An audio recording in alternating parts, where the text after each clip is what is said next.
Hi, my name is Tim Bennison and I'm the executive producer of Prototype. Today we'll be talking about the story of the game. What drives the narrative? What are the motivations of the characters? And really, what is underpinning the over-the-top action that is the essence of this game?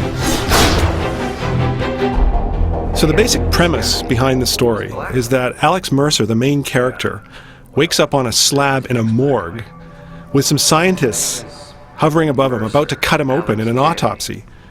Now obviously, his first goal is to get the heck out of there and get out of that incredibly traumatic situation. But the character and the player quickly discover that Alex has no memories. So the rest of the game is about why he ended up on that morgue slab, how he got his shape-shifting powers, who did this to him, and basically getting his revenge. He can consume anyone he meets in New York City. One of the things he gets from consuming people is memories. They may have some knowledge of some piece of the puzzle, some knowledge of your past life. The player is literally piecing these together into something we call the Web of Intrigue interface. It's a really unique way of telling a story, and I think it's one that plays really well into the interactivity of a game.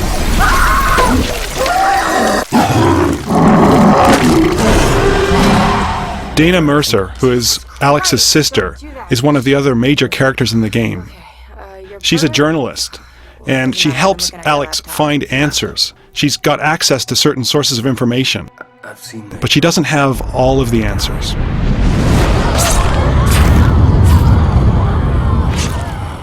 This hunter you're looking for seems to... Another major ally of Alex is Dr. Ragland. Now, he's a pathologist at a local hospital, and he has specialized knowledge of the infection that's sweeping through New York City.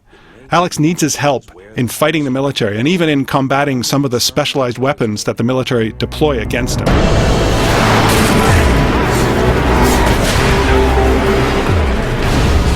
One of the main enemy characters in the game that Alex squares off against is the Specialist. Now, he's a leader in the Black Watch, which is a special branch of the U.S. military whose main purpose is to contain and stamp out infections, especially in large urban environments like the one that's happening in New York City. Nothing phases him, nothing surprises him when it comes to the effects of biological warfare. And he's probably one of the toughest enemies Alex will face in the game. One of the most important characters in Prototype is in fact the city itself. New York evolves over time before your eyes as the story unfolds. The buildings themselves become infected. In fact, some of them we call hives, and these things are the core of the infection, and they actually can spew out hordes of infected. It's really cool to see them come out of these giant pustules. Not only do you see infected zones, you also see heavily militarized zones with bases being set up and lots more military hardware being transported in. The main thing we want the player to feel is the feeling that they're the ultimate badass. Alex Mercer is one of the most powerful video game characters ever created. It's a revenge quest, so we want players to feel like they're getting to the heart of the conspiracy that made them the way they are and making those responsible pay.